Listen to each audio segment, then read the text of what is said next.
Hello friends, welcome back to your channel. നമ്മൾ ഇന്ന് കാണാൻ പോകുന്നത് ബ്യൂട്ടി എന്ന തെലുങ്ക് മൂവിയാണ്. പ്രായപൂർത്തി ആകും മുമ്പേ സ്നേഹിച്ച പയ്യന്റെ കൂടെ വീട്ടുകാരെ ഉപേക്ഷിച്ച് ഒളിച്ചോടി പോകുന്ന നായിക. അതേസമയം മറ്റൊരിടത്ത് സ്നേഹം നടിച്ച് പെൺകുട്ടികളെ ചതിച്ച് അവരുടെ ന്യൂഡ് വീഡിയോസ് എടുത്ത് അവരെ ഭീഷണിപ്പെടുത്തുന്ന ഒരു വില്ലനും. ഈ വില്ലൻ നായികയുടെ പിറകെ കൂടിയാലോ? അപ്പൊ നമുക്ക് മൂവിയിലേക്ക് കിടക്കാം. അതിനു മുമ്പ് എല്ലാവരും നമ്മുടെ വീഡിയോ ഒന്ന് ലൈക്ക് ചെയ്ത് സപ്പോർട്ട് ചെയ്യുക. മൂവിയുടെ തുടക്കത്തിൽ തന്നെ കാണിക്കുന്നത് ഹൈദരാബാദിലെ ഒരു പോലീസ് സ്റ്റേഷനിലെ CA ആകട്ടെ അർജുൻ എന്നൊരു പയ്യനെ അതിക്രൂരമായി മർദ്ദിക്കുന്നതാണ് കാണിക്കുന്നത്. നിന്റെയൊക്കെ ഒരു പ്രണയം എന്ന് പറഞ്ഞിട്ടായിരുന്നു അയാൾ അവനെ തല്ലിക്കൊണ്ടിരുന്നത്. അവന്റെ ഒരു റിലേഷൻഷിപ്പിന്റെ പേരിലാണ് അവന് ഈ അടിയെല്ലാം കിട്ടുന്നതെന്ന് അവിടെ നിൽക്കുന്ന കോൺസ്റ്റബിൾസിന്റെ സംസാരത്തിൽ നിന്ന് നമുക്ക് മനസ്സിലാകും. ഇനിയും പ്രേമിക്കണമെന്ന് ചോദിച്ചിട്ട് അയാൾ അവനെ ക്രൂരമായി മർദ്ദിക്കുകയാണ്. ആ സമയം അവൻ സ്നേഹിക്കുന്ന പെൺകുട്ടിയെ നമ്മളെ കാണിക്കുന്നു. കഥ അങ്ങനെ ഫ്ലാഷ് ബാക്കിലേക്ക് പോവുകയാണ്. നമ്മുടെ മൂവിയിലെ നായികയുടെ പേര് അലേഖ്യ എന്നായിരുന്നു. അവൾ ഒരു കോളേജ് വിദ്യാർത്ഥിനിയാണ്. അവളുടെ ഇത് ഒരു മിഡിൽ ക്ലാസ് ഫാമിലി ആയിരുന്നു. അവളുടെ അച്ഛൻ ഒരു ക്യാബ് ഡ്രൈവറാണ്. അമ്മ ഹൗസ് വൈഫും. അമ്മയും അച്ഛനും അവളുടെ അനിയനും ചേർന്നതായിരുന്നു അവളുടെ ചെറിയ കുടുംബം. അവളുടെ അച്ഛന് അവളെന്ന് പറഞ്ഞു കഴിഞ്ഞാൽ ജീവനായിരുന്നു. അവൾ ആഗ്രഹിക്കുന്നതെന്ന് സാധിച്ചു കൊടുക്കാൻ അയാൾ ഒരുപാട് കഷ്ടപ്പെടാറുണ്ട്. എന്നാലും മകളുടെ സന്തോഷത്തെക്കാൾ വലുതായിട്ട് അയാൾക്ക് ഒന്നും ഉണ്ടായിരുന്നില്ല. അവളുടെ കൂട്ടുകാരി പുതിയ സ്കൂട്ടി വാങ്ങിയതറിഞ്ഞിട്ട് അവൾക്കും അതുപോലെ വാങ്ങണമെന്ന് ആഗ്രഹം തോന്നി. അവൾ അച്ഛനോട് പറയുന്നുണ്ട്,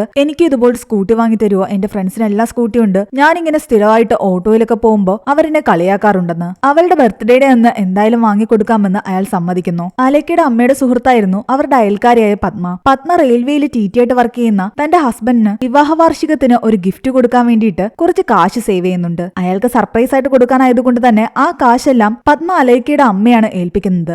അവരുടെ കിച്ചണിൽ ഒരു ടിന്നില് ഇതെല്ലാം സൂക്ഷിച്ചു വെക്കും. അലേക്കയ്ക്ക് കടൽ ഒരുപാട് ഇഷ്ടമായിരുന്നു. അവളുടെ ഏറ്റവും അടുത്ത സുഹൃത്ത് അതാണെന്നാണ് അവൾ എപ്പോഴും പറയുന്നത്. അച്ഛൻ സ്കൂട്ടി വാങ്ങി തരാമെന്ന് പറഞ്ഞതും അവൾ ഓടിപ്പോയി കടലിന്റെ അടുത്തേക്ക് ചെന്ന് പറയുന്നുണ്ട്, എന്റെ അച്ഛൻ എനിക്ക് സ്കൂട്ടി വാങ്ങിച്ചു തരാമെന്ന് സമ്മതിച്ചുവെന്ന്. ആ സമയം അവിടെ നായകനായ അർജുൻ ഇരിപ്പുണ്ടായിരുന്നു. അവൾ അവിടേക്ക് വരുമ്പോ അവൻ അവിടെ നിന്നും പോവുകയായിരുന്നു. ആ സമയം അവർ പരസ്പരം നോക്കുന്ന പോലും ഉണ്ടായിരുന്നില്ല. ക്ലാസ് നടന്നുകൊണ്ടിരിക്കെ അലേക്കയാകട്ടെ തന്റെ ഫ്രണ്ട് സൽമയോട് പറയുന്നുണ്ട്, തന്റെ അച്ഛൻ തനിക്ക് സ്കൂട്ടി വാങ്ങിച്ചു തരാമെന്ന് പറഞ്ഞിട്ടുണ്ട്. പക്ഷെ അതിനു മുമ്പ് എനിക്ക് ഡ്രൈവിംഗ് പഠിക്കണം. നിന്റെ സ്കൂട്ടിയിൽ എന്നെ ഒന്ന് ഡ്രൈവിംഗ് പഠിപ്പിക്കുമെന്ന്. അതൊന്നും പറ്റില്ല, എന്റെ പുതിയ സ്കൂട്ടിയെന്ന് സൽമ പറയുമ്പോ അതൊന്നും കേൾക്കാതെ അലേക്ക അവളുടെ സ്കൂട്ടിയുടെ താക്കോലും എടുത്ത് യൂട്യൂബ് വീഡിയോ നോക്കി അത് ഓടിക്കാൻ പഠിക്കാൻ തുടങ്ങി. പക്ഷെ ആദ്യമായിട്ട് ട്രൈ ചെയ്തപ്പോ തന്നെ വണ്ടി ഒരിടത്ത് പോയി ഇടിച്ചു. വണ്ടിക്ക് നല്ല കേടുപാടും പറ്റി. വർക്ക്ഷോപ്പിൽ ചെന്നപ്പോ 2500 രൂപയാണ് അവര് പറയുന്നത്. അവരുടെ കയ്യിലാകിട്ട കാശുമില്ല. ഒടുവിൽ സൽമയുടെ സഹോദരൻ വന്ന് കാശ് കൊടുത്തിട്ടാണ് വണ്ടി ഇറക്കിയത്. എന്നാൽ അയാൾ അലേക്കയോട് പറയുന്നുണ്ട്, ഈ കാശ് നീ നാളെ തിരിച്ചു തന്നെങ്കിൽ മാത്രമേ നിന്റെ ഫോൺ തരൂ. അതും പറഞ്ഞിട്ട് അയാൾ അവളുടെ ഫോൺ വാങ്ങി. എന്നാൽ അവള് പറയുന്നുണ്ട്, എനിക്ക് വീട്ടിലേക്ക് പോകാൻ ഒരു റൈഡ് ബുക്ക് ചെയ്യണം. അത് ബുക്ക് ചെയ്തിട്ട് ഞാൻ ഫോൺ തിരിച്ചു തരാമെന്ന്. അങ്ങനെ അവള് റൈഡ് ബുക്ക് ചെയ്ത് കഴിഞ്ഞിട്ട്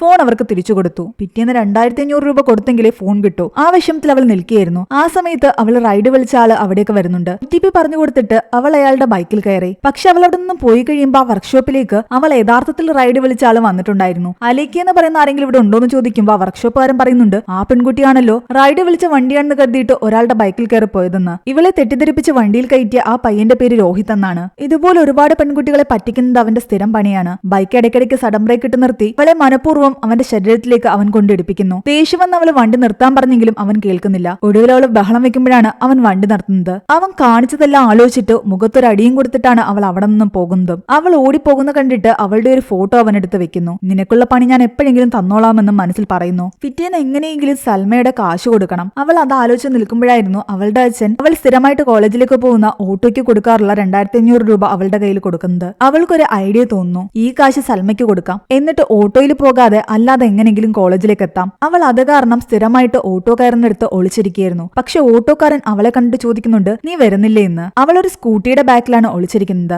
ഓട്ടോക്കാരനോട് അവൾ കള്ളം പറയുന്നുണ്ട്, എന്റെ അച്ഛൻ എനിക്ക് പുതിയ സ്കൂട്ടി വാങ്ങി തന്നു, അതുകൊണ്ട് ഞാൻ അതിലേ വരൂ, നിങ്ങൾ പോയിക്കൊള്ളാൻ. അല്ലെങ്കിൽ അയാളുടെ ഓട്ടോയിൽ കയറിയ അച്ഛൻ തന്ന കാശ് അവൾ അയാൾക്ക് കൊടുക്കേണ്ടി വരും. പക്ഷെ ആ സമയം ആ സ്കൂട്ടിയുടെ യഥാർത്ഥ ഓണറായ നമ്മുടെ നായകൻ അർജുൻ അതിലേക്ക് വന്ന് കയറുന്നു. എന്റെ സ്കൂട്ടിയാന്ന് പറഞ്ഞിട്ട് ഇത് വേറെ ആരോ എടുത്തുകൊണ്ട് പോവുകയാണല്ലോ എന്ന് ആ ഓട്ടോക്കാരൻ ചോദിച്ചതും അവള് പറയുന്നുണ്ട്, അത് എന്റെ സ്കൂട്ടി തന്നെ, ഇതെന്റെ കസിനാ, അവനിന്ന് ആദ്യത്തെ ദിവസമായോണ്ട് എന്നെ കൊണ്ടുവിടാൻ വന്നതാണെന്ന്. അതും പറഞ്ഞുകൊണ്ട് അവൾ അർജുന്റെ ബാക്കിലേക്ക് കയറിയിരുന്ന അവനോട് പറയുന്നുണ്ട്, ഇപ്പൊ ഒന്നും ചോദിക്കരുത്, ഇവിടെ നിന്ന് എങ്ങനെയെങ്കിലും ഒന്ന് വണ്ടി എടുത്തുകൊണ്ട് പോവാൻ, ഞാൻ ഒരു പ്രശ്നത്തിലാണെന്ന്. അങ്ങനെ കുറെ ദൂരം മുന്നോട്ട് പോയി കഴിയുമ്പോൾ അവൾ അവനോട് നിർത്താൻ പറയുന്നുണ്ട്. അവൻ നിർത്തുന്നില്ല. നീ തോന്നിയ പോലെ കയറിയതല്ല, വേണമെങ്കിൽ ചാടി ഇറങ്ങാൻ പറയുന്നു. കുറെ റിക്വസ്റ്റ് ചെയ്ത് കഴിയുമ്പോൾ അവൻ നിർത്തുന്നു. പക്ഷെ ഇനി അവിടെ നിന്ന് അവൾക്ക് ഒരുപാട് പോകണമായിരുന്നു അവളുടെ കോളേജിലേക്ക്. ഇവിടുന്ന് ബസ് കിട്ടി നീ പോകുമ്പോഴേക്കും ക്ലാസ് തുടങ്ങും, അതുകൊണ്ട് വേണമെങ്കിൽ ഞാൻ ഡ്രോപ്പ് ചെയ്യാന്ന് അവൻ പറഞ്ഞപ്പോ പിന്നെ അവളൊന്നും ചിന്തിച്ചില്ല. അവനാകട്ടെ മാന്യമായിട്ടായിരുന്നു വണ്ടി ഓടിക്കുന്നത്. അവന്റെ കൂടെ ഒരു നായ്ക്കുട്ടി ഉണ്ടായിരുന്നു. ഇത് നിങ്ങളുടെ നായെന്ന് ചോദിക്കുമ്പോൾ അവൻ പറയുന്നുണ്ട്, ഞാൻ നായ്ക്കൾക്ക് ട്രെയിനിങ് കൊടുക്കുന്ന ആളാണ്, വേണമെങ്കിൽ എന്റെ ഇൻസ്റ്റഗ്രാം പ്രൊഫൈൽ നോക്കിക്കോ, പറ്റുവാണെങ്കിൽ അതിലൊന്ന് ഫോളോ ചെയ്തേക്കാൻ. കോളേജ് എത്തിക്കഴിഞ്ഞപ്പോ അവൾ അവനോട് താങ്ക്സും പറഞ്ഞിട്ട് നേരെ ക്ലാസ്സിലേക്ക് ചെല്ലുന്നു. സൽമയ്ക്ക് കാശ് കൊടുത്തിട്ട് അവളുടെ കയ്യിൽ നിന്ന് ഫോൺ തിരിച്ചു വാങ്ങി. വൈകിട്ട് ക്ലാസ് കഴിഞ്ഞ് ഇറങ്ങുമ്പോഴാകട്ടെ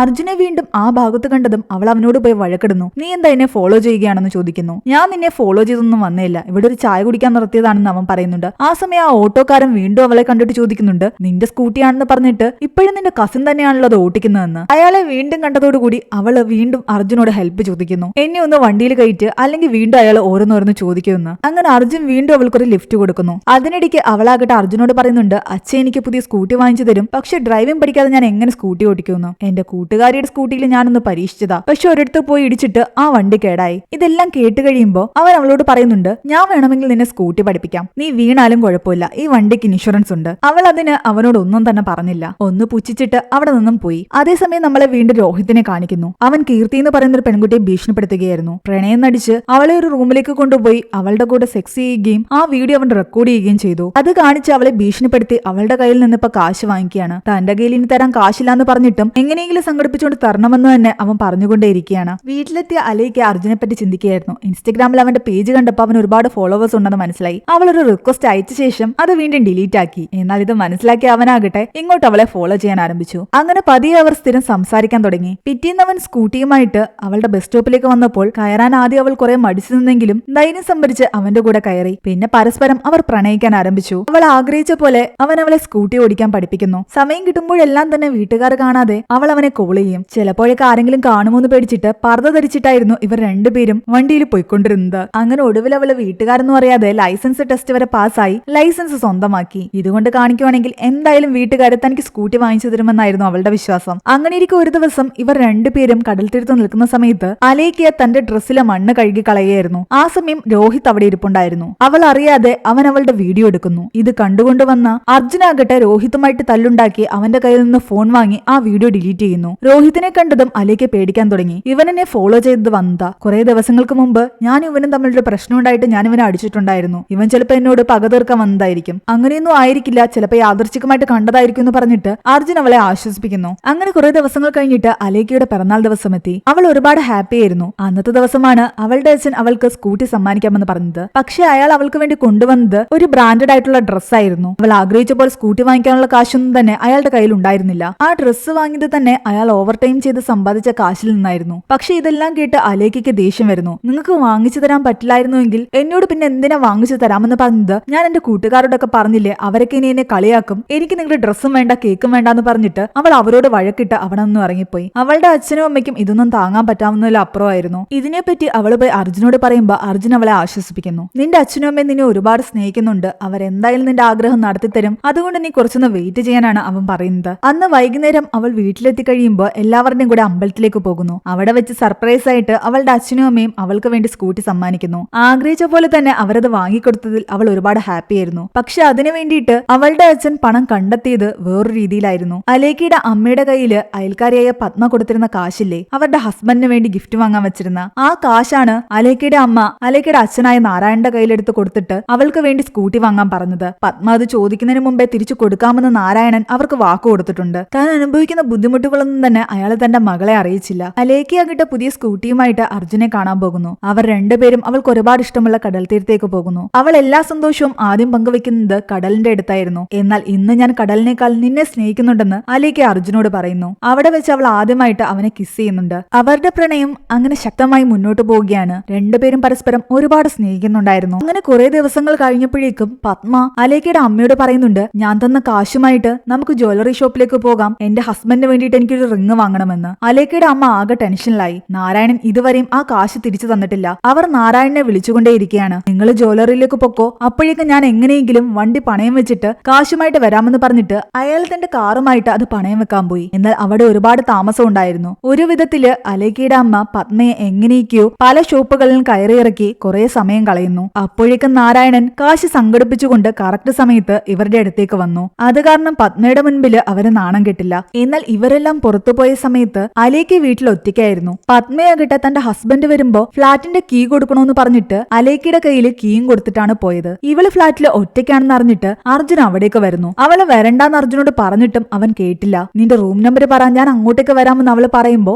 അവള് പറഞ്ഞു കൊടുക്കുന്നത് പത്മയുടെ വീടിന്റെ അഡ്രസ് ആയിരുന്നു. അവൻ അവിടെ എത്തി ഒരാളോട് അഡ്രസ് ചോദിക്കുമ്പോ അതാ ടിറ്റിയുടെ വീടല്ലേ, ഇവിടെ നിന്ന് മുകളിലേക്ക് പോയിട്ട് ഇത്രാമത്തെ നമ്പർ റൂമാണെന്ന് അയാൾ പറഞ്ഞു കൊടുക്കുന്നു. അവളുടെ അച്ഛൻ ടിറ്റിയാണെന്നാണ് അവൻ വിചാരിക്കുന്നത്. അങ്ങനെ ആ പത്മയുടെ വീട്ടിൽ പോയിട്ടാണ് അവൻ ബെല്ലടിക്കാൻ തുടങ്ങിയത്. ആ നേരം നേരം കൊണ്ട് അലേക്ക തന്റെ കയ്യിലുണ്ടായിരുന്ന താക്കോല് വെച്ച് അവിടേക്ക് കയറിയിട്ടുണ്ടായിരുന്നു. അവൻ ബെല്ലടിക്കുന്നതിന് മുൻപ് തന്നെ അവൾ അവനെ പിടിച്ച് അകത്തേക്ക് വലിച്ചിടുന്നു. എന്തിനാ ഇങ്ങോട്ടേക്ക് വന്നത്, ആരെങ്കിലും കണ്ടു കഴിഞ്ഞാൽ പ്രശ്നമാകുമെന്ന് പറഞ്ഞിട്ട് അവൾ അവനെ കുറെ വഴക്ക് പറയുന്നുണ്ട്. എന്നാൽ അവനാകട്ടെ അവളെ കിസ് ചെയ്യുകയാണ് ചെയ്യുന്നത്. രണ്ടുപേരും കെട്ടിപ്പിടിച്ച് നിൽക്കുകയാണ്. പക്ഷെ കുറച്ചു കഴിയുമ്പോഴേക്കും പത്മയുടെ ഹസ്ബൻഡ് ആ റെയിൽവേയിൽ വർക്ക് ചെയ്യുന്ന ടി അവിടേക്ക് വരുന്നു. പത്മയാകട്ടെ അലേക്കയെ വിളിച്ചിട്ട് പറയുന്നുണ്ട്, എന്റെ ഹസ്ബൻഡ് വന്നിട്ടുണ്ട്, നീ ആ താക്കോല് അദ്ദേഹത്തിന്റെ കയ്യിൽ കൊടുത്തേക്കാൻ. എന്നാൽ അവൾ എങ്ങനെ താക്കോല് കൊടുക്കാനാണ്, കാരണം അവൾ അവരുടെ വീടിനകത്താ ഉള്ളത്. വേറെ നിവർത്തിയില്ലാതെ അവൾ വാതിൽ തുറക്കുന്നു. ഇവരെ രണ്ടുപേരെയും അങ്ങനെ ഒരു സാഹചര്യത്തിൽ കണ്ടതും ആ ടി ആകെ ദേഷ്യത്തിലായി. പഠിക്കേണ്ട പ്രായത്തിൽ നീക്ക് ഇതാണോ കാണിക്കുന്നതെന്ന് പറഞ്ഞിട്ട് അയാൾ അവളെ കുറെ വഴക്ക് പറയുന്നു. എന്നാൽ അവളാകട്ടെ ഞാൻ ചെയ്തത് തെറ്റാണെന്നും പറയാതെ ഇത് വീട്ടുകാരോട് പറയരുതെന്ന് റിക്വസ്റ്റ് ചെയ്യുകയായിരുന്നു. ഇപ്പോഴും നിനക്ക് നിന്റെ തെറ്റ് മനസ്സിലായില്ല എന്ന് പറഞ്ഞിട്ട് അയാൾ അവളെ വീണ്ടും ശകാരിച്ചു.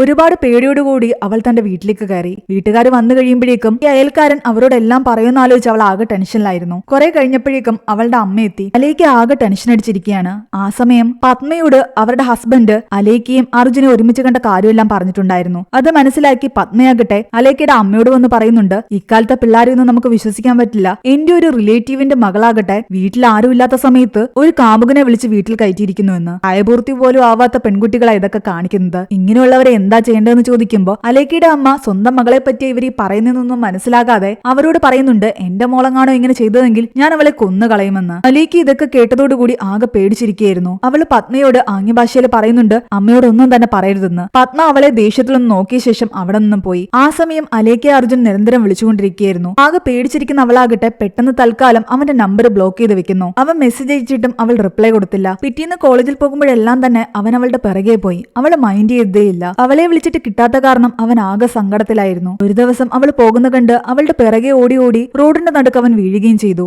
അവള് പോയി അവനെ പിടിച്ചെഴുന്നേൽപ്പിക്കാൻ നോക്കിയപ്പോഴേക്കും അവൻ ദേഷ്യത്തിൽ അവളുടെ കൈതട്ടി മാറ്റിയിട്ട് പോയി. ഇത്രയധികം തന്നെ അവോയ്ഡ് ചെയ്ത് അവൻ സഹിക്കാൻ പറ്റുന്നുണ്ടായിരുന്നില്ല. ആകെ സങ്കടം തോന്നിയ അവളാകട്ടെ പിന്നീട് അവന് മെസ്സേജ് അയച്ചെങ്കിലും അവൻ റിപ്ലൈ കൊടുത്തില്ല. ഒടുവിൽ അവന്റെ പിണക്കം മാറ്റാൻ വേണ്ടിയിട്ട് അവൾ റൂമിൽ കയറിയിട്ട് തന്റെ ഡോർ ലോക്ക് ചെയ്തു. പക്ഷെ ആ ലോക്ക് കറക്റ്റ് ആയിട്ട് വീണിട്ടുണ്ടായിരുന്നില്ല. അവൾ അതൊന്നും അറിയാതെ അവനെ വീഡിയോ കോൾ ചെയ്യുന്നു. ലാസ്റ്റ് ആയിട്ടാണ് ഞാൻ വിളിക്കുന്നത്, അതുകൊണ്ട് എടുക്കണമെന്ന് പറഞ്ഞൊരു മെസ്സേജ് അയച്ചു. കോൾ അറ്റൻഡ് ചെയ്തിട്ടും അവൻ ആകെ ദേഷ്യത്തിലായിരുന്നു. എന്നാൽ നിന്റെ ദേഷ്യം മാറ്റാൻ എനിക്കറിയാം, ഒരു തവണ നീ ഇങ്ങോട്ടൊന്ന് നോക്കുന്നു പറഞ്ഞിട്ട് അവൾ താൻ ഇട്ടിരുന്ന ഡ്രസ്സ് ഊരി. എന്നാൽ ഇത് കണ്ട് അർജുൻ അവളോട് പറയുന്നുണ്ട്, നീ എന്താ ഈ കാണിക്കുന്നത്, ആരെങ്കിലും കാണും, അത് മോശമാണെന്ന്. എന്നാൽ ആരും കാണില്ല എന്ന് പറഞ്ഞിട്ട് അവൾ വീണ്ടും തന്റെ ശരീരം അവനെ കാണിക്കുകയായിരുന്നു. പക്ഷെ ആ സമയം അവളുടെ അമ്മ ഡോർ തുറന്നു വരുന്നു. ഇവളീ കാണിക്കുന്ന കണ്ടിട്ട് അവർ ഞെട്ടിത്തരിച്ചിരിക്കുകയാണ്. അവളുടെ കയ്യിൽ നിന്ന് ഫോൺ താഴെ വീണു. ഒരു പയ്യനാണ് വീഡിയോ കോളിൽ ഉണ്ടായിരുന്നെന്ന് അറിഞ്ഞതോടുകൂടി അവർ ആകെ ദേഷ്യത്തിൽ അവളെ അടിക്കുന്നു. പഠിക്കേണ്ട പ്രായത്തിൽ നീ ഇതൊക്കെയാണോ കാണിക്കുന്നത്, നിന്നെ പഠിപ്പിക്കാൻ വേണ്ടിയിട്ട് നിന്റെ അച്ഛൻ എന്തോരം കഷ്ടപ്പെടുന്നു എന്ന് നിനക്ക് അറിയുമെന്നൊക്കെ പറഞ്ഞിട്ട് അവർ അവളെ ഒരുപാട് തല്ലി. അവളുടെ ഫോൺ എടുത്ത് അവിടെ നിന്നും ഹാളിലേക്ക് കൊണ്ടുവെക്കുന്നു. എന്റെ മകള് കാണിക്കുന്ന കാര്യങ്ങൾ ആലോചിച്ച് അവർ കരഞ്ഞുകൊണ്ട് കിച്ചണിൽ തന്നെ ഇരിക്കുമായിരുന്നു.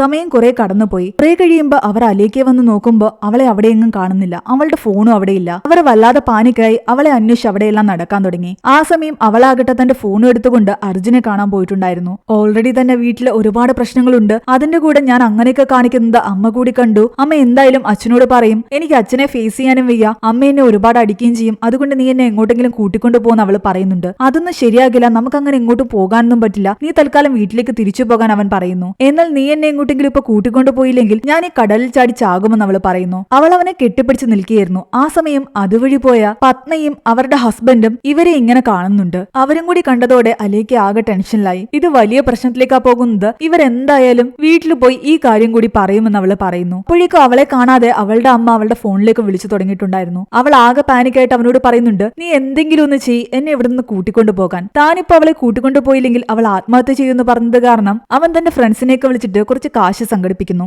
എന്നിട്ട് ഒരു കടയിൽ കയറി അവൾക്ക് വേണ്ടിയിട്ട് ഒരു പർദ്ദയും വാങ്ങി. ഹൈദരാബാദിലേക്കുള്ള ബസ്സിൽ അവർ ടിക്കറ്റ് എടുത്തിട്ടുണ്ടായിരുന്നു. ബസ് കിടക്കുന്നിടത്തേക്ക് പോകാൻ വേണ്ടിയിട്ട് അവരൊരു ക്യാബ് ബുക്ക് ചെയ്തു. പക്ഷെ ക്യാബിലേക്ക് കയറിയതും അലേക്ക് ഞെട്ടിപ്പോയി. അത് അവളുടെ അച്ഛന്റെ ക്യാബായിരുന്നു. പർദ്ദ ഇട്ടിരിക്കുന്നത് കൊണ്ട് അയാൾ അവളുടെ ഫേസ് കാണില്ല. പക്ഷെ അവൾ പേടിച്ചറിഞ്ഞുകൊണ്ട് അർജുന്റെ കയ്യിലേക്ക് തന്റെ ഫോൺ കൊടുക്കുന്നു. അതിൽ അവൾ ടൈപ്പ് ചെയ്തിട്ടുണ്ടായിരുന്നു, വണ്ടി ഓടിക്കുന്നത് എന്റെ അച്ഛനാണെന്ന്. അതോടെ അവനും ആകെ ടെൻഷനിലായി. അതേസമയം അലേക്കയെ കാണാതെ അവളുടെ അമ്മയാകട്ടെ അവളുടെ അച്ഛന്റെ ഫോണിലേക്ക് വിളിക്കുന്നുണ്ടായിരുന്നു. അയാൾ അതെടുത്ത് സംസാരിക്കാൻ തുടങ്ങിയതും പെട്ടെന്ന് അർജുൻ അയാളോട് പറയുന്നുണ്ട്, വണ്ടി ഓടിക്കുന്ന സമയത്ത് നിങ്ങൾ എന്തിനാ ഫോൺ എടുക്കുന്നത്, ഒന്നാമത് മഴ പെയ്യുന്നു, അതുകൊണ്ട് ഫോൺ കട്ട് ചെയ്യാൻ. അയാളെ പെട്ടെന്ന് ഫോൺ കട്ട് ചെയ്യുന്നു. അത് കാരണം അലേക്കയെ കാണാനില്ല എന്നുള്ള കാര്യം അവളുടെ അമ്മയ്ക്ക് അയാളോട് പറയാനും പറ്റിയില്ല. ബസിന്റെ അടുത്ത് എത്തിയതും ഇവർ രണ്ടുപേരും പെട്ടെന്ന് കാശ് സീറ്റിലേക്ക് വെച്ചിട്ട് അയാൾ അവരുടെ ഫേസ് ശ്രദ്ധിക്കാതിരിക്കാൻ വേണ്ടിയിട്ട് അവിടെ നിന്ന് നേരെ ഓടി ബസ്സിലേക്ക് കയറി. പക്ഷേ ബസ്സിൽ രണ്ടുപേർക്കും അടുത്തടുത്ത് സീറ്റ് കിട്ടിയില്ല. അലേക്കയ്ക്ക് പരിചയമില്ലാത്ത ഒരു പയ്യന്റെ അടുത്ത് ഇരിക്കേണ്ടതായിട്ട് വരുന്നു. അർജുൻ കുറച്ച് ബാക്കിലായിട്ട് മറ്റൊരു സീറ്റിലിരിക്കുന്നു. എന്നാൽ കുറെ സമയം കഴിയുമ്പോൾ ഇവളുടെ അടുത്തിരുന്ന പയ്യനാകട്ടെ ഉറങ്ങി ഉറങ്ങി ഇവളുടെ തോളത്തേക്ക് വീഴുന്നുണ്ടായിരുന്നു. അവൾ ദേഷ്യത്തിൽ അവനെ തള്ളി മാറ്റും. അവൻ വീണ്ടും വീഴും. അർജുനെ നോക്കിയപ്പോ അവൻ നല്ല ഉറക്കവും. അവള് തന്റെ ഫോൺ തിരയുമ്പോ ഫോൺ കാണുന്നില്ല.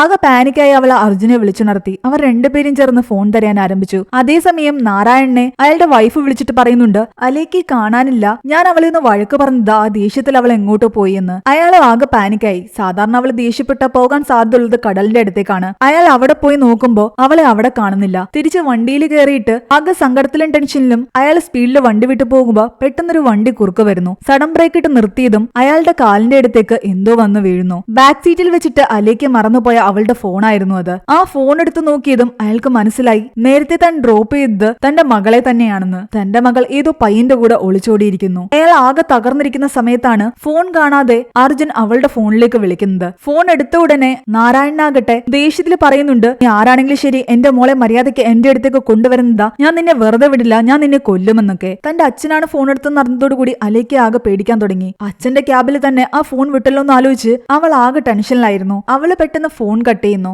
അവർ ഏത് വണ്ടിയിലാ കയറുതെന്ന് മനസ്സിലായതോടുകൂടി നാരായണനാകട്ടെ ആ ട്രാവൽസിൽ പോയി അന്വേഷിക്കുന്നുണ്ട്. അത് ഹൈദരാബാദിലേക്ക് പോകുന്ന വണ്ടിയാണെന്ന് അയാൾക്ക് മനസ്സിലായി. അയാൾ അങ്ങനെ ആ വണ്ടി പോയ സ്ഥലത്തേക്ക് അതിനെ ഫോളോ ചെയ്ത് പോകാൻ തുടങ്ങി. ആ സമയം അവരുടെ വണ്ടി ഒരിടത്ത് ആഹാരം കഴിക്കാൻ നിർത്തി. അലേക്ക് ആകെ ടെൻഷനിലായിരുന്നു. അവൾക്ക് ആഹാരം പോലും കഴിക്കാൻ വയ്യ. ബാത്റൂമിലേക്ക് പോയ അർജുനാകട്ടെ തൊട്ടപ്പുറത്തെ ബാത്റൂമിൽ നിന്ന് ഒരു പയ്യൻ സംസാരിക്കുന്നത് ശ്രദ്ധിക്കുന്നുണ്ട്. അലേക്കയുടെ അടുത്തിരുന്ന പയ്യനായിരുന്നു അത്. അവളുടെ കയ്യിൽ നിന്ന് വീണ ഡ്രൈവിംഗ് ലൈസൻസ് അവന്റെ കയ്യിൽ കിട്ടിയിട്ടുണ്ടായിരുന്നു. പർദ്ദയിട്ടിരിക്കുന്ന അവളുടെ പേര് അലേക്ക് എന്ന. അവള് കാമുകന്റെ കൂടെ ഒളിച്ചോടി വരുന്നത് തന്നെയാ. അവളുടെ മുഖം നല്ലപോലെ ഒന്ന് കാണാൻ പോലും ഇതുവരെ പറ്റിയിട്ടില്ല. അങ്ങനെയൊക്കെ തന്റെ കൂട്ടുകാരനെ വിളിച്ചിട്ട് അവളെ പറ്റി ഓരോ വൃത്തികേട് പറയുകയായിരുന്നു. ഇതെല്ലാം കേട്ട് ദേഷ്യം വന്ന നമ്മുടെ അർജുനാകട്ടെ അവനെ അവിടെ ഇട്ട് നല്ല ഇടിയും കൊടുത്തിട്ട് അവിടെ കെട്ടിയിടുന്നു. അതിനുശേഷം അലേക്കയും കൂട്ടി ബസ്സിൽ കയറി. അവനെ കുറെ നേരമായിട്ടും കാണാത്ത കാരണം ബസ്സുകാർ അവന്റെ ലഗേജ് അവിടെ ഇറക്കി വെച്ചിട്ട് അവിടെ നിന്നും ബസ് വിട്ടുപോയി. വേറൊരാളെ ബാത്റൂമിലേക്ക് വന്ന് കയറുമ്പോഴാണ് ഇവനെ കെട്ടിയിട്ടിരിക്കുന്നത് കാണുന്നത്. അവിടെ നിന്ന് രക്ഷപ്പെട്ട് അവൻ പുറത്തേക്ക് വന്നതും ബസ്സില്ല. ബസ്സുകാരെ വിളിക്കുമ്പോൾ ഞങ്ങൾ ഒരുപാട് ദൂരത്തായി, നിങ്ങൾ എങ്ങനെയെങ്കിലും പോ, നിങ്ങളുടെ ലഗേജ് അവിടെ വെച്ചിട്ടുണ്ടെന്ന് പറയുന്നു. ആകെ ദേഷ്യത്തിലായ അവനാകട്ടെ അർജുനും അലേക്കയ്ക്ക് ഇട്ടൊരു പണി കൊടുക്കണമെന്ന് ചിന്തിച്ചിട്ട് അവളുടെ ലൈസൻസ് കൈ കിട്ടിയപ്പോ അവ എടുത്തു വെച്ചിരുന്ന ആ ഫോട്ടോ എടുത്ത് ഹൈദരാബാദ് പോലീസ് സ്റ്റേഷനിലേക്ക് അവൻ അയച്ചു കൊടുക്കുന്നു. എന്റെ സഹോദരി ഒരുത്തും പിടിച്ചുകൊണ്ടുപോയി, അവനെ എങ്ങനെയെങ്കിലും പിടിക്കണം, അവർ ഈ ബസ്സിലാണുള്ളതെന്ന് പറഞ്ഞിട്ട് ബസ്സിലെ ഡീറ്റെയിൽസ് കൊടുക്കുന്നു. അങ്ങനെ അവർ രണ്ടുപേരും സുഖമായിട്ട് ഒളിച്ചോടണ്ടെന്നായിരുന്നു അവൻ ചിന്തിച്ചത്. ഇൻഫർമേഷൻ കിട്ടിയ ഹൈദരാബാദ് പോലീസ് ആകട്ടെ അവരുടെ വണ്ടി അവിടെ എത്തുമ്പോഴേക്കും അത് തടഞ്ഞു നിർത്തി ഇവരെ രണ്ടുപേരെയും കൈയോടെ പിടിക്കുന്നു. ഇനി ഇവരെ സ്റ്റേഷനിലേക്ക് കൊണ്ടുവരുന്നു. എന്നാൽ സ്റ്റേഷനിലെത്തുമ്പോ അവര് പറയുന്നുണ്ട്, ഞങ്ങൾ പ്രണയിച്ച് ഒളിച്ചോടിയതാ, എന്നെ ആരും തട്ടിക്കൊണ്ടു വന്നിട്ടില്ല. എന്റെ ചേട്ടൻ എന്നും പറഞ്ഞ് നിങ്ങളെ ആരെങ്കിലും വിളിച്ചിട്ടുണ്ടെങ്കിൽ അതൊരു ഫേക്ക് കോൾ ആണ്, എനിക്ക് ചേട്ടന്മാരൊന്നുമില്ല. എന്നാൽ ആ സമയം അവിടേക്ക് വന്നുകൊണ്ടിരിക്കുകയായിരുന്നു അവിടുത്തെ CI. അയാളുടെ ഒരു റിലേറ്റീവ് വിളിച്ചിട്ട് പറയുന്നുണ്ട്, അവരുടെ മകൾ കീർത്തി ആത്മഹത്യക്ക് ശ്രമിച്ചു എന്ന്. നേരത്തെ രോഹിത് ഭീഷണിപ്പെടുത്തിയ അതേ പെൺകുട്ടിയായിരുന്നു അത്. രോഹിത്തിന്റെ ഭീഷണിയാണ് ഇതിനെല്ലാം കാരണമെന്ന് അവർ ഈ CIയോട് പറയുന്നുണ്ട്. രോഹിത്തിന്റെ ഫോട്ടോയും അവർ CIക്ക് ഷെയർ ചെയ്യുന്നു. എങ്ങനെയെങ്കിലും രോഹിത്തിനെ പിടിക്കണമെന്നായിരുന്നു CIയുടെ മനസ്സിൽ. അയാൾ അങ്ങനെ അവിടേക്ക് വരുമ്പോഴാണ് അലേക്ക് അർജുനെ അവിടെ വെച്ച് കാണുന്നത്. പെൺകുട്ടിയെ തട്ടിക്കൊണ്ട് വന്നാണെന്ന് വിചാരിച്ചിട്ട് അയാൾ ആദ്യം അവനെ അടിക്കുന്നുണ്ട്. എന്നാൽ അലേക്ക് പറയുന്നു, ഞങ്ങൾ ഒളിച്ചോടിയതാ, അച്ഛന്റെ ഫോൺ നമ്പർ ഞാൻ തരാം, വേണമെങ്കിൽ അച്ഛനെ വിളിച്ചോളാൻ, എനിക്ക് നിങ്ങൾ പറയുന്ന പോലെ ചേട്ടനൊന്നുമില്ല. തൽക്കാലം ആ കേസ് ഹാൻഡിൽ ചെയ്യാൻ വേണ്ടിയിട്ട് മറ്റൊരാളെ ഏൽപ്പിച്ചിട്ട് CI രോഹിത്തിനെ പറ്റിയുള്ള കാര്യങ്ങൾ അന്വേഷിക്കാൻ പുറപ്പെട്ടു. അവളുടെ അച്ഛനെ മറ്റൊരു പോലീസുകാരൻ വിളിക്കാൻ തുടങ്ങിയതും അർജുനാകട്ടെ അയാളോട് പറയുന്നുണ്ട്, ഞാൻ സാറിന് കുറച്ച് കാശ് തരാം, തൽക്കാലം ഇവളുടെ അച്ഛനെ വിളിക്കരുത്, അവളുടെ അച്ഛൻ വന്നു കഴിഞ്ഞാൽ ഞങ്ങളെ ഒരുമിച്ച് ജീവിക്കാൻ അനുവദിക്കില്ല എന്ന്. അവരുടെ അവസ്ഥ കണ്ടപ്പോ അയാൾക്കും പാവം തോന്നി. പിന്നെ കാശും കൂടെ കിട്ടുന്ന കാര്യമാണെന്ന് മനസ്സിലായതോടുകൂടി തൽക്കാലം CI അറിയാതെ അവരുടെ കയ്യിൽ നിന്ന് കാശ് വാങ്ങിയിട്ട് അവരെ വെറുതെ വിടാൻ അയാൾ തീരുമാനിച്ചു. അതിനു വേണ്ടിയിട്ട് അയാൾ ഒരു പ്ലാൻ ഇടുന്നുണ്ട്. ആ സമയം അലേക്കെ അന്വേഷിച്ച് ഹൈദരാബാദിൽ എത്തിയിട്ടുണ്ടായിരുന്നു അവളുടെ അച്ഛൻ നാരായണൻ. അയാൾ ആ ബസ്സിലെ ആൾക്കാരോട് ചോദിക്കുമ്പോൾ അവര് പറയുന്നുണ്ട്, ആ പെൺകുട്ടിയുടെ കൂടെ ഒരു പയ്യനുണ്ടായിരുന്നു, ഇവരെ രണ്ടുപേരും ബസ്സിൽ നിന്ന് പോലീസ് അറസ്റ്റ് ചെയ്തുകൊണ്ട് പോയെന്ന്. പിന്നെ നാരായണൻ നേരെ പോലീസ് സ്റ്റേഷനിലേക്ക് വരുന്നു. എന്നാൽ അയാൾ അവിടെ എത്തുന്നതിന് മുമ്പ് അലേക്ക് അർജുനെ രക്ഷിക്കാമെന്ന് പറഞ്ഞ ആ പോലീസുകാരനാകട്ടെ ഒരു പ്ലാൻ ഇട്ടിട്ടുണ്ടായിരുന്നല്ലോ. ആ പ്ലാൻ വേറെ ഒന്നും ആയിരുന്നില്ല. സാധാരണ ജൂനിയർ ആർട്ടിസ്റ്റ് ആയിട്ട് മറ്റും വർക്ക് ചെയ്യുന്ന അയാളുടെ പരിചയത്തിലുള്ള ഒരാളെ ഇവളുടെ അച്ഛനായിട്ട് വേഷം കെട്ടി അവിടേക്ക് കൊണ്ടുവരുന്നു. എന്നിട്ട് അയാൾക്ക് കംപ്ലൈന്റ് ഒന്നുമില്ല, അവരെ ഞാൻ കൂട്ടിക്കൊണ്ട് പൊക്കൊള്ളാമെന്ന് പറഞ്ഞിട്ട് CIയുടെ അടുത്ത് സംസാരിച്ചിട്ട് ഇവരെ രണ്ടുപേരെയും അവിടെ നിന്ന് കൂട്ടിക്കൊണ്ടു പോകുന്നു. അവർക്ക് പ്രശ്നമില്ലെങ്കിൽ നമുക്കെന്താന്ന് വിചാരിച്ചിട്ട് CIയും അവരെ വെറുതെ വിട്ടു. പക്ഷെ പുറത്തേക്ക് ഇറങ്ങിക്കഴിഞ്ഞപ്പോ ആ പോലീസുകാരൻ ഇവളുടെ അച്ഛനായിട്ട് അഭിനയിച്ച ആ ആർട്ടിസ്റ്റിനോട് പറയുന്നുണ്ട്, ഇവിടെ അടുത്തൊരു ലോഡ്ജ് ഉണ്ട്, തൽക്കാലം നീ അവരെ അങ്ങോട്ടേക്ക് കൂട്ടിക്കൊണ്ടു പോകാൻ, അല്ലെങ്കിൽ ഇവർ അവിടെ ഇവിടെ ഇങ്ങനെ കറങ്ങി തിരിഞ്ഞു നടക്കും. അങ്ങനെ അയാൾ അലേക്ക് അർജുനെയും ആ ലോഡ്ജിലേക്ക് കൂട്ടിക്കൊണ്ടു പോകുന്നു. ആ സമയത്താണ് അവളെ അന്വേഷിച്ച് അവളുടെ യഥാർത്ഥ അച്ഛനായ നാരായണൻ വരുന്നത്. ഈ പോലീസുകാരന്റെ അടുത്ത് വന്നിട്ടാണ് നാരായണൻ അലേക്കെ പറ്റി ചോദിക്കുന്നത്. നാരായണൻ CI കണ്ടു കഴിഞ്ഞാൽ തന്റെ കള്ളത്തരെല്ലാം വെളിച്ചത്താവുമെന്ന് ആ പോലീസുകാരന് മനസ്സിലായി. അത് കാരണം നൈസായിട്ട് നാരായണനെ മാറ്റി നിർത്തിയിട്ട് അയാൾ പറയുന്നുണ്ട്, നിങ്ങളുടെ മകളും ആ പയ്യനും ഇവിടെ നിന്ന് പോയെന്ന്. എന്നാൽ അവൾക്ക് പ്രായപൂർത്തിയായിട്ടില്ല, അവൾ എങ്ങോട്ടേക്കാ പോയതെന്നൊക്കെ അയാൾ ചോദിച്ചതോടുകൂടി ആ പോലീസുകാരൻ ആകെ പേടിക്കുന്നു. കാരണം പ്രായപൂർത്തിയാകാത്ത പെൺകുട്ടിയെ ഒരു പയ്യന്റെ കൂടെ വിടാൻ താനും കൂടെ കൂട്ടുന്നു എന്നറിഞ്ഞു കഴിഞ്ഞാൽ എന്തായാലും തന്റെ ജോലിയും പോകും. അത് കാരണം അയാൾ നാരായണനോട് പറയുന്നുണ്ട് ഇവർ ഏത് ലോഡ്ജിലേക്കാ പോയതെന്ന്. എന്നിട്ട് നേരത്തെ ഇവളുടെ അച്ഛനായിട്ട് അഭിനയിച്ച ആ ജൂനിയർ ആർട്ടിസ്റ്റിനോടും വിളിച്ചു പറയുന്നു അവളുടെ യഥാർത്ഥ അച്ഛൻ വന്നിട്ടുണ്ട്, നീ ആ ലോഡ്ജിലേക്ക് പോയിട്ട് കൈയോടെ ആ പെണ്ണിനെയും ചെക്കനെയും അയാളെ ഏൽപ്പിക്കാൻ. ആ ആർട്ടിസ്റ്റ് ആകട്ടെ ഒരു പോലീസ് വേഷം ഇട്ടുകൊണ്ടായിരുന്നു അവിടേക്ക് പോകുന്നത്. അതേസമയം ലോഡ്ജിലെത്തിയ അലേക്കയാകട്ടെ ആ ലോഡ്ജിന്റെ അവസ്ഥ കണ്ട് ആകെ വിഷമിച്ച് നിൽക്കുകയായിരുന്നു. ഒരു വൃത്തിയില്ലാത്ത റൂം, അവിടെയൊക്കെ പാറ്റയും പഴുതാരയുണ്ട്. അവൾ അർജുനോട് പറയുന്നുണ്ട് നമുക്ക് ഇവിടെ നിന്നും പോകാം, ഇവിടെ ഒരു വൃത്തിയില്ലാന്ന്. എന്നാൽ നമ്മുടെ അവസ്ഥ നീ മനസ്സിലാക്കണം, നമുക്കിങ്ങനെ അഡ്ജസ്റ്റ് ചെയ്തെങ്കിലും പറ്റൂന്ന് അവൻ പറയുമ്പോഴെല്ലാം തന്നെ അവൾ പറയുന്നുണ്ട് നമുക്ക് പോകാമെന്ന്. ഒടുവിൽ അവളെ ഒന്ന് ശാന്തമാക്കാൻ വേണ്ടിയിട്ട് അവൻ അവളെ കിസ് ചെയ്യുന്നു. അവളും അവനെ തിരിച്ച് കിസ് ചെയ്യുന്നു. അവർ രണ്ടുപേരും കെട്ടിപ്പിടിച്ച് നിൽക്കുകയായിരുന്നു. അപ്പോഴേക്കും നാരായണനും ഫേക്കായിട്ട് പോലീസ് വേഷം കിട്ടിയ ആർട്ടിസ്റ്റ് അവിടേക്ക് വരുന്നു. എനിക്ക് ഏത് റൂമിലാണെന്ന് ചോദിക്കുമ്പോൾ റിസപ്ഷനിസ്റ്റ് റൂം പറഞ്ഞു കൊടുത്തു. എന്നാൽ നാരായണൻ ലിഫ്റ്റ് പോലും യൂസ് ചെയ്യാൻ നിൽക്കാതെ സ്റ്റെപ്പ് കയറി പോവുകയായിരുന്നു. പക്ഷെ ആ സമയം ഇവിടെ കെട്ടിപ്പിടിച്ചുകൊണ്ട് നിന്നിരുന്ന അലേക്കയുടെ റൂമിലേക്ക് ആരോ ഒരാൾ തള്ളി തുറന്നു വരുന്നു. അയാൾക്ക് റൂം മാറിപ്പോയതായിരുന്നു. ഈ ലോഡ്ജ് ഭയങ്കര മോശമാ, ഇവിടെ നിൽക്കേണ്ട, നമുക്ക് പോകാമെന്ന് അലേക്ക വീണ്ടും പറഞ്ഞപ്പോ അർജുനും അത് ശരിയാണെന്ന് തോന്നി. അത് കാരണം അവർ പെട്ടെന്ന് ലിഫ്റ്റിലേക്ക് കയറി അവിടെ നിന്നും പോകുന്നു. അലേക്കയുടെ അച്ഛൻ ഇവരുടെ റൂമിലേക്ക് സ്റ്റെപ്പ് വഴി വരുമ്പോഴേക്കും ഇവർ ലിഫ്റ്റ് വഴി പുറത്തിറങ്ങിയിട്ടുണ്ടായിരുന്നു. അത് കാരണം അവർ പരസ്പരം കണ്ടില്ല. ആ ആർട്ടിസ്റ്റ് മറ്റേ പോലീസുകാരനെ വിളിച്ചു പറയുന്നുണ്ട് ആ പെൺകുട്ടിയും പയ്യനെയും ഇവിടെ കാണാനില്ല എന്ന്. ആ പോലീസുകാർ ഈ ആർട്ടിസ്റ്റിനോട് പറയുന്നുണ്ട് നീ അയാളുടെ കൂടെ നിന്ന് അയാളെ ഹെൽപ്പ് ചെയ്യാൻ നോക്ക്, ഞാൻ എന്റെ വഴി ഒന്ന് അന്വേഷിച്ച് നോക്കാമെന്ന്. അർജുനും അലേക്കും എങ്ങോട്ട് പോകണമെന്നറിയാതെ ആ സിറ്റിയുടെ പല ഭാഗത്തും അങ്ങോട്ടും ഇങ്ങോട്ടും നടക്കുകയാണ്. അവന്റെ ഫോണിലേക്ക് ആ പോലീസുകാരൻ നിരന്തരം വിളിക്കുന്നുണ്ടായിരുന്നു. മര്യാദയ്ക്ക് ആ ലോഡ്ജിൽ നിന്നിരുന്നെങ്കിൽ ഒരു പ്രശ്നമില്ലായിരുന്നു. നമ്മൾ ആ ലോഡ്ജിൽ നിന്ന് ഇറങ്ങിപ്പോയി എന്ന് അയാൾ അറിഞ്ഞിട്ടുണ്ടാകും, അതായിരിക്കും ചിലപ്പോൾ വിളിക്കുന്നത്. നീ കാരണം ഈ പ്രശ്നം ഉണ്ടായെന്ന് അവൻ പറയുന്നു. എന്നിട്ട് സൽക്കാലം അവൻ ആ സിം എടുത്ത് മാറ്റി. എന്നാൽ അവൻ അവളെ വഴക്ക് പറയുന്നത് കാരണം അവൾ ദേഷ്യത്തിൽ അവിടെ നിന്ന് ഓടിപ്പോകുന്നു. ഒരു വിധത്തിൽ പിറകെ പോയി അവൻ അവളെ ആശ്വസിപ്പിക്കുന്നു. എന്നിട്ട് ദേഷ്യത്തിൽ പറഞ്ഞു പോയതാ നമ്മുടെ അവസ്ഥ അതായതുകൊണ്ടാണ് ഞാൻ അങ്ങനെയൊക്കെ പറഞ്ഞെന്ന് അവൻ പറയുന്നുണ്ട്. പക്ഷെ നമ്മളിങ്ങനെ റൂം അന്വേഷിക്കാതെ ഏതെങ്കിലും വീട് നോക്കാമെന്നാണ് അവള് പറയുന്നത്. അതാകുമ്പോ ഇങ്ങനെ പ്രശ്നം ഉണ്ടാകില്ല. എന്നാൽ അവർ പലയിടങ്ങളിലും ഒരു വീട് അന്വേഷിച്ചെങ്കിലും ആരും തന്നെ വിവാഹം കഴിക്കാത്ത ഇവർക്ക് വീട് കൊടുത്തില്ല. അലഞ്ഞു തിരിഞ്ഞ് അവർ തളർന്നെങ്കിലും അവന്റെ കൂടെ സ്പെൻഡ് ചെയ്യുന്ന ഓരോ ടൈമും അലേക്ക് ആസ്വദിക്കുകയായിരുന്നു. അവൾക്ക് ഇഷ്ടപ്പെട്ടതെല്ലാം തന്നെ അവൻ വാങ്ങിക്കൊടുത്തു. അതേസമയം രോഹിത്തിനെ പറ്റിയുള്ള ചില വിവരങ്ങള് ആ സിഐക്ക് കിട്ടുന്നുണ്ട്. രോഹിത് ഹൈദരാബാദിലുള്ള ഒരു പെൺകുട്ടിയും അവന്റെ ട്രാപ്പിൽ പെടുത്തിയിട്ടുണ്ട്. അവനിപ്പം ഇവിടെ എവിടെയോ ഉണ്ടെന്നാണ് പോലീസുകാർക്ക് കിട്ടിയ ഇൻഫർമേഷൻ. അന്ന് മുഴുവൻ അന്വേഷിച്ചു നടന്നിട്ടും അലേക്കും അർജുനും വീടൊന്നും കിട്ടിയില്ല. അവർ ഒരിടത്ത് തളർന്നിരിക്കുകയായിരുന്നു. ആ സമയം വഴിയരികിൽ കിടന്നിരുന്ന ആൾക്കാർക്ക് ആഹാരവുമായിട്ടൊരു വണ്ടി വരുന്നു. അവിടെ പോയി നിന്ന് അവരും ആഹാരം വാങ്ങുന്നു. ഇവരുടെ അവസ്ഥ കണ്ടിട്ട് ഒരാളാകട്ടെ ഇവരോട് പറയുന്നുണ്ട് നിങ്ങൾക്ക് വീടാണ് വേണ്ടതെങ്കിൽ വാതിലും ജനലൊന്നും ഇല്ലാത്ത പണി പൂർത്തിയാക്കാത്തൊരു വീട് ഇവിടെ കിടപ്പുണ്ട്, കുറച്ച് കാശ് എനിക്ക് തന്നാ മതി, അവിടെ താമസിക്കാനുള്ള സൗകര്യം ഞാൻ ശരിയാക്കി തരാമെന്ന്. അത് കേട്ടപ്പോ അവര് പോയി ആ വീടൊന്ന് കാണുന്നു. പണി തീർന്നിട്ടില്ലായിരുന്നു. ഒരിടത്തും വാതിലുകളില്ല, എല്ലാം ഇങ്ങനെ തുറന്നു കിടക്കുകയാണ്. എന്നാലും ആ ലോഡ്ജ് റൂമിനേക്കാളും ഭേദമാണെന്ന് അവൾക്ക് തോന്നി. മാത്രമല്ല ഇനിയും അർജുനോട് ഇതും ഇഷ്ടപ്പെട്ടില്ല എന്ന് പറഞ്ഞു കഴിഞ്ഞാൽ അവൻ ചിലപ്പോൾ വീണ്ടും വഴക്ക് പറയും. അത് കാരണം അവൾ അഡ്ജസ്റ്റ് ചെയ്യാമെന്ന് വിചാരിക്കുന്നു. പക്ഷെ പെട്ടെന്ന് അവിടെ വേറൊരാളെ കണ്ടിട്ട് അവൾ പേടിക്കുന്നു. അപ്പുറത്തെ ബിൽഡിംഗിൽ താമസിക്കുന്ന കുറെ പയ്യന്മാരിൽ ഒരാളായിരുന്നു അത്. അലേക്കയെ കണ്ടതും അവൻ വല്ലാത്തൊരു രീതിയിൽ അവളെ നോക്കാൻ തുടങ്ങി. എന്നിട്ട് അവന്റെ കൂട്ടുകാരോടും പോയി പറയുന്നുണ്ട് ഇവിടെ ഒരു പെണ്ണ് വന്നിട്ടുണ്ടെന്ന്. മദ്യത്തിനും ഡ്രഗ്സിനും ഒക്കെ അടിമകളായിരുന്ന അവർ അവളെ മറ്റൊരു രീതിയിൽ നോക്കാൻ തുടങ്ങി. അവരുടെ നോട്ടം ശരിയല്ലാന്ന് മനസ്സിലായതും അർജുനാകട്ടെ അവരെല്ലാം ദേഷ്യത്തോടെ ഒന്ന് നോക്കുന്നു. ഇവിടെ നാരായണൻ ആകെ ഇമോഷണൽ ആയിട്ട് ആ ആർട്ടിസ്റ്റിനോട് പറയുന്നുണ്ട് അലേക്കയെ അയാൾ എത്രത്തോളം സ്നേഹിക്കുന്നുണ്ടെന്ന്. 10 വർഷം കാത്തിരുന്നിട്ട് അയാൾക്ക് ജനിച്ച മകളാണ് അവള്. ഒരു ദിവസം പോലും അവളുടെ മുഖം കാണാതിരിക്കാൻ പറ്റില്ല. ഞാൻ 2 ദിവസമായിട്ട് ഊണും ഉറക്കവും ഇല്ലാതെ അവൾക്ക് വേണ്ടി അന്വേഷിച്ച് നടക്കുകയാണ്. അയാൾ ഇങ്ങനെ ഇമോഷണൽ ആയിട്ട് സംസാരിച്ചുകൊണ്ടിരിക്കുന്ന സമയത്താണ് ആ സിഐയും മറ്റു പോലീസുകാരനും അതുവഴി വരുന്നത്. സിഐ ആകട്ടെ ആർട്ടിസ്റ്റിനെ കണ്ടതും ഈ പോലീസുകാരനോട് പറയുന്നുണ്ട് ആ അലേക്ക എന്ന് പറയുന്ന പെങ്കൊച്ചിന്റെ അച്ഛനല്ലേ അതെന്ന്. പക്ഷെ അവന്റെ ഇപ്പോഴത്തെ വേഷം കണ്ടപ്പോ അയാൾക്ക് സത്യങ്ങൾ മനസ്സിലായി. നാരായൺ സിഐയുടെ അടുത്തേക്ക് വന്ന് പറയുന്നുണ്ട് അലേക്ക എന്റെ മകളാണെന്നും അവളെ കാണാനില്ല എന്നും. സിഐയും മറ്റേ പോലീസുകാരനെ നല്ലപോലെ ഒന്ന് ക്വസ്റ്റ്യൻ ചെയ്തോടുകൂടി അയാൾ സത്യങ്ങൾ തുറന്നു പറയുന്നു. കുറച്ച് കാശിന് വേണ്ടിയിട്ട് നിങ്ങൾ ആ പയ്യന്റെ കൂടെ ആ പെങ്കൊച്ചിനെ വിട്ടല്ലോ, നിങ്ങൾ കാണിച്ചത് മോശമാണെന്ന് പറഞ്ഞിട്ട് സിഐ ആ പോലീസുകാരനെതിരെ ആക്ഷൻ എടുക്കുന്നു. അലേക്കയെ പറ്റിയുള്ള ഡീറ്റെയിൽസ് എല്ലാം തന്നെ നാരായണന്റെ കയ്യിൽ നിന്ന് സിഐ വാങ്ങി. അയാൾ പോകുന്നതിന് മുമ്പ് സിഐ ആകട്ടെ രോഹിത്തിന്റെ ഫോട്ടോ കൂടി അലേക്കയുടെ അച്ഛനെ കാണിക്കുന്നു. ഈ പയ്യനെ നിങ്ങൾക്ക് അറിയാമോ എന്ന് ചോദിക്കുന്നു. ആ പയ്യനെ തനിക്ക് അറിയില്ലാന്ന് അയാൾ പറയുന്നു. ഇവൻ പെൺകുട്ടികളെ ചതിച്ച് അവരുടെ വീഡിയോസ് എടുത്ത് അവരെ ഭീഷണിപ്പെടുത്തുന്നവനാണ്. ഇവൻ കാരണം ആത്മഹത്യക്ക് ശ്രമിച്ചിട്ട് ഒരു പെൺകുട്ടി ഇപ്പൊ കോമയിലാണ്. രോഹിത്തിന്റെ ഫോട്ടോ അവിടെയുള്ള നോട്ടീസ് ബോർഡിലും ചുറ്റുപാടുള്ള ആൾക്കാരുടെ കയ്യിലും ഒക്കെ ഈ പോലീസുകാർ എത്തിക്കുന്നുണ്ട്. എവിടെയെങ്കിലും വെച്ച് അവനെ കാണുകയാണെങ്കിൽ അപ്പൊ തന്നെ വിവരം അറിയിക്കണമെന്ന് പറഞ്ഞിട്ട്. ആ സമയം അവിടെ എന്തോ ഒരു കംപ്ലൈന്റ് കൊടുക്കാൻ വേണ്ടിയിട്ട് ഒരു സ്ത്രീയും അവരുടെ ഭർത്താവും വന്നിട്ടുണ്ടായിരുന്നു. രോഹിത്തിന്റെ കേസും അലേക്കയുടെ കേസും ഒക്കെ കൈകാര്യം ചെയ്യുന്ന കാരണം പോലീസുകാര് അവരെ ശ്രദ്ധിച്ചതേയില്ല.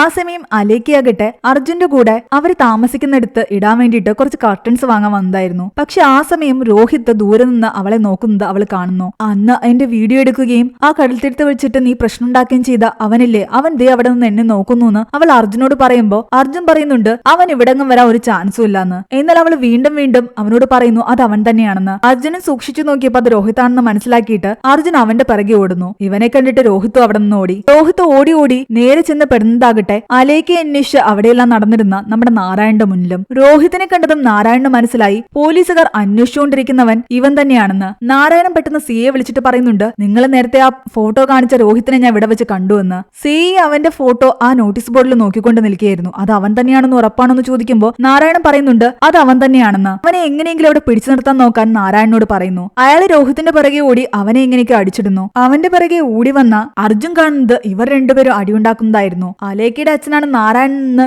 അർജുൻ അറിയാം. അയാളെ തന്റെ ഫേസ് കണ്ടു കഴിഞ്ഞാൽ കുഴപ്പമാണ്. അത് കാരണം ഇവർ രണ്ടുപേരും അടിയുണ്ടാക്കുന്നത് അവൻ മാറി നിന്ന് നോക്കുകയായിരുന്നു. ആ സമയം സിയുടെ അടുത്ത് അവിടെ കംപ്ലൈന്റ് കൊടുക്കാൻ വന്ന ആ ഹസ്ബൻഡും വൈഫും പറയുന്നുണ്ട് ഇവൻ തന്നെയാണ് ഞങ്ങളുടെ ജീവിതത്തിലും പ്രശ്നമെന്ന്. ആ സ്ത്രീ എന്നിട്ടൊരു വീഡിയോ നമ്മുടെ സിയെ കാണിച്ചു കൊടുക്കുന്നു. ആ സ്ത്രീയെയും രോഹിത്ത് ചതിക്കുകയും അവരുടെ വീഡിയോ എടുക്കുകയും ചെയ്തിട്ടുണ്ട്. പക്ഷെ ഇതിൽ ഏറ്റവും വലിയ ട്വിസ്റ്റ് എന്തെന്നാൽ അന്ന് രോഹിത്തിന്റെ കൂടെ മറ്റൊരു പയ്യൻ കൂടി ഉണ്ടായിരുന്നു. രണ്ടുപേരും ചേർന്നിട്ടാണ് ഈ സ്ത്രീയെ പീഡിപ്പിച്ചത്. അത് മറ്റാരുമായിരുന്നില്ല, അർജുനായിരുന്നു. അത് കണ്ട് സിയെ ഉൾപ്പെടെ എല്ലാവരും ഞെട്ടി. ഇതേ അർജുൻ തന്നെയാണ് നാരായണന്റെ മകൾ അലേക്കയും കൊണ്ടുപോയിരിക്കുന്നത്. അതേസമയം രോഹിത്തിനെ ഉപദ്രവിച്ചുകൊണ്ടിരുന്ന നാരായണന്റെ തലയ്ക്ക് ബാക്കിലൂടെ പോയി അർജുൻ അടികൊടുത്തിട്ട് രോഹിത്തിനെ അവിടെ നിന്ന് രക്ഷിക്കുന്നു. ഇനിയാണ് ഫ്ലാഷ് ബാക്ക് കാണിക്കുന്നത്. രോഹിത്തും അർജുനും ചേർന്നിട്ടാണ് ഈ പെൺകുട്ടികളെ എല്ലാം തന്നെ ട്രാപ്പിലാക്കുന്നത്. പലയിടങ്ങളിലും വെച്ചിട്ട് പലരെയും പരിചയപ്പെടും. അത്യാവശ്യം നല്ല കാശുള്ള ടീമുകളെയാണ് ഇവർ തങ്ങളുടെ ട്രാപ്പിലാക്കുന്നത്. പെൺകുട്ടികളെ പ്രണയം നടിച്ച് വശീകരിച്ച് ഏതെങ്കിലും റൂമിൽ കൊണ്ടുപോയിട്ട് ഇവരുടെ കൂടെ സെക്സ് ചെയ്ത് അത് ക്യാമറയിൽ പകർത്തും. എന്നിട്ട് അത് വെച്ചിട്ട് ഇവരെ ഭീഷണിപ്പെടുത്തി ഇവരുടെ കയ്യിൽ നിന്ന് കാശ് തട്ടിയെടുക്കും. ഒരു തവണ അലേക്കയുടെ ജ്യൂസിലും മയക്കുമരുന്ന് കൊടുത്ത് അവളെ ബോധം കെടുത്താൻ അവൻ തീരുമാനിച്ചിട്ടുണ്ടായിരുന്നു. എന്നാൽ ആ സമയത്ത് അവളുടെ അച്ഛന്റെ കോള് വന്ന കാരണം അവൾ ജ്യൂസ് കുടിക്കാതെ പോയി. അന്ന് അവന്റെ പ്ലാൻ വർക്കൗട്ട് ആയില്ല.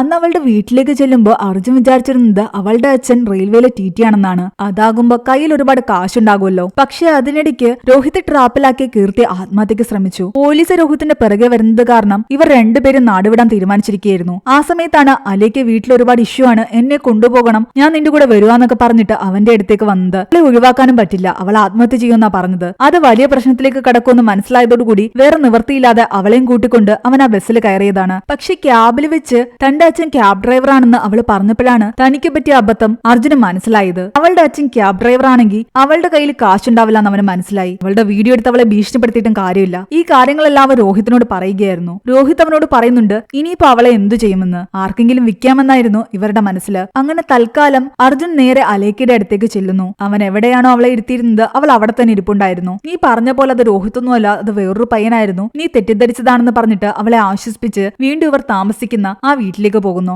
ജനലും വാതിലും ഇല്ലാത്ത കാരണം അലേക്ക് അവിടെ കർട്ടൻസ് ഇടുകയായിരുന്നു. അവളെ കണ്ടതും തൊട്ടപ്പുറത്തെ ബിൽഡിംഗിലുള്ള പയ്യന്മാരെല്ലാം ഒരു കാമം നിറഞ്ഞ നോട്ടം അവളെ നോക്കുന്നുണ്ട്. ആ സമയം അർജുൻ അവരോട് വന്ന് പറയുന്നുണ്ട് നിങ്ങൾക്ക് അവളെ വേണമെന്നുണ്ടെങ്കിൽ ഞാൻ തരാം, ഞാൻ അവളെ എന്തായാലും വിൽക്കാൻ പോകുകയാ, എനിക്ക് നല്ല കാശ് തന്നാ മതി. അങ്ങനെ അവരൊരു ഡീലിലെത്തുന്നു. ആദ്യം അവളെ അവൻ യൂസ് ചെയ്യും, അത് കഴിഞ്ഞിട്ട് ഈ പയ്യന്മാർക്ക് കൊടുക്കാം. അതേസമയം അടികൊണ്ട് അബോധാവസ്ഥയിലായ നാരായണനെ പോലീസുകാർ ഹോസ്പിറ്റലിൽ എത്തിച്ചിട്ടുണ്ടായിരുന്നു. രോഹിത്തിന്റെ അർജുന്റെ സത്യം എല്ലാവരും മനസ്സിലാക്കിയ സ്ഥിതിക്ക് പല വഴിക്കും ഇവർ അന്വേഷിക്കുന്നുണ്ടായിരുന്നു ഇവരെ കണ്ടുപിടിക്കാൻ വേണ്ടിയിട്ട്. അതിനിടയ്ക്ക് ഇവർക്ക് നാരായണൻ രോഹിത്തും അടിയുണ്ടാക്കിയ സ്ഥലത്ത് നിന്നും രോഹിത്തിന്റെ പേഴ്സ് കിട്ടിയിട്ടുണ്ടായിരുന്നു. ആ പേഴ്സിൽ നിന്നും കിട്ടിയ ഒരു ലോഡ്ജിന്റെ അഡ്രസ് വെച്ചിട്ട് ഇവർ അന്വേഷിച്ചു പോകുമ്പോൾ രോഹിത്തിനെ ഇവർ കൈയോടെ പിടിക്കുന്നു. ആ സമയം ഇവിടെ അർജുനാകട്ടെ അലേക്ക് കുളിക്കുന്നത് ഒളിഞ്ഞിരുന്ന് നോക്കിയാണ്. ഇന്ന് രാത്രി തന്നെ ഇത്രയും കാലം മനസ്സിൽ കൊണ്ടുനടന്ന ആഗ്രഹം തീർക്കണമെന്ന് അവന്റെ മനസ്സിലുണ്ടായിരുന്നു. കുളി കഴിഞ്ഞു വന്ന അവളെയാകട്ടെ അവൻ ബെഡിലേക്ക് കിടത്തി കിസ് ചെയ്യാൻ ആരംഭിച്ചു. അവളുടെ ഡ്രസ്സുകൾ അഴിക്കാൻ തുടങ്ങി. എന്നാൽ പെട്ടെന്ന് അവൾ അവനോട് പറയുന്നുണ്ട് ഇതൊക്കെ തെറ്റാണ്, നമ്മൾ വിവാഹം കഴിച്ചിട്ടില്ല, വിവാഹം കഴിഞ്ഞിട്ട് മതി ഇതെല്ലാം, ഇത്രയും നീ ക്ഷമിച്ചില്ലേ, ആ നമുക്ക് വിവാഹം കഴിഞ്ഞിട്ട് ഇത് ചെയ്യാമെന്ന്. എന്നാൽ അർജുന് ദേഷ്യം വരുന്നുണ്ട് ഇവള് വീണ്ടും വിവാഹം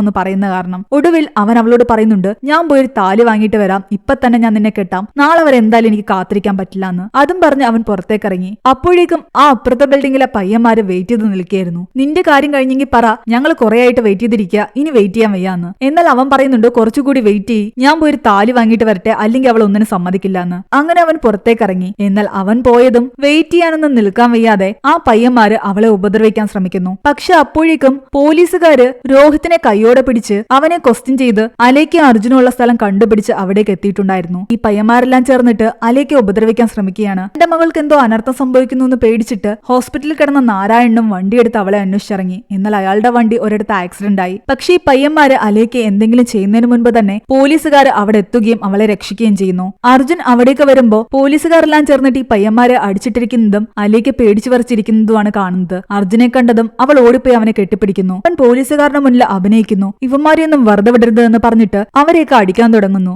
എന്നാൽ പോലീസുകാരൻ വന്നിട്ട് ഇവരുടെ മുഖത്തടിക്കുന്നുണ്ട്. അല്ലിക്ക് ചോദിക്കുന്നുണ്ട് അർജുനെ എന്തിനാ അടിക്കുന്നത്, അവൻ എന്നെ ഒന്നും ചെയ്തിട്ടില്ലെന്ന്. എന്നാൽ പോലീസുകാര് അർജുന്റെ സത്യം അവളോട് പറയുന്നു. അവൾ ഞെട്ടിത്തരിച്ചിരിക്കുകയായിരുന്നു. ആത്മാർത്ഥമായിട്ട് പ്രണയിച്ച് ഇറങ്ങി വന്ന അർജുൻ തന്നെ ചതിക്കുകയായിരുന്നുവെന്നും തന്നെ വിൽക്കാൻ ശ്രമിച്ചുവെന്നും അറിഞ്ഞത് അവൾക്ക് താങ്ങാവുന്നതിലും അപ്പുറമായിരുന്നു. പോലീസുകാർ അവനെ അറസ്റ്റ് ചെയ്തു. അവളെ അവിടെ നിന്നും കൂട്ടിക്കൊണ്ടു പോകുന്നു. പോകുന്ന വഴിക്ക് തന്റെ അച്ഛന്റെ വണ്ടി ആക്സിഡന്റ് ആയിട്ട് കിടക്കുന്ന കണ്ടിട്ട് അവൾ അവിടേക്ക് ഓടിച്ചെല്ലുന്നു. അയാൾ അബോധാവസ്ഥയിലായിരുന്നു. എല്ലാരും ചേർന്ന് അയാളെ വിളിച്ചുണർത്തുമ്പോൾ തന്റെ മകളെ മുന്നിൽ കണ്ടതും അയാൾ സന്തോഷത്തോടെ പോയി അവളെ കെട്ടിപ്പിടിക്കുന്നുണ്ട്. അച്ഛനെയും വീട്ടുകാരെയെല്ലാം ഉപേക്ഷിച്ചിട്ട് അവന്റെ കൂടെ ഇറങ്ങിപ്പുറപ്പെട്ടത് കാരണോ തനിക്കിതെല്ലാം വന്നതെന്ന് അവൾക്ക് മനസ്സിലായി. അച്ഛന്റെ മുൻപിൽ വെച്ച് തന്നെ അവൾ അവനെ ഒരുപാട് തല്ലുന്നു. അവളെ തിരിച്ചു കിട്ടിയതോടുകൂടി അയാൾ സമാധാനത്തോടെ അവളെ വീട്ടിലേക്ക് കൂട്ടിക്കൊണ്ടു പോവുകയാണ്. ഒരു രീതിയിലും അയാൾ അവളെ ഓരോന്ന് ചോദിച്ച് വേദനിപ്പിച്ചില്ല. അവൾ വീട്ടിലെത്തി കഴിയുമ്പോൾ അവളുടെ അമ്മ അവളുടെ അവസ്ഥ കണ്ട് ആകെ പേടിച്ച് എന്താ പറ്റിയെന്ന് നാരായണനോട് ചോദിക്കുമ്പോൾ നാരായണൻ പറയുന്നുണ്ട് അവളോടിപ്പോ ഒന്നും ചോദിക്കണ്ട എന്ന്. അവളും സോറി പറഞ്ഞുകൊണ്ട് അമ്മയെ കെട്ടിപ്പിടിക്കുന്നു. അങ്ങനെ പിന്നീട് കാണിക്കുന്നത് കുറെ നാളുകൾക്ക് ശേഷം അവളുടെ അച്ഛൻ അവളുടെ പിറന്നാളിന് സമ്മാനിച്ച ഡ്രസ്സ് ഇട്ടുകൊണ്ട്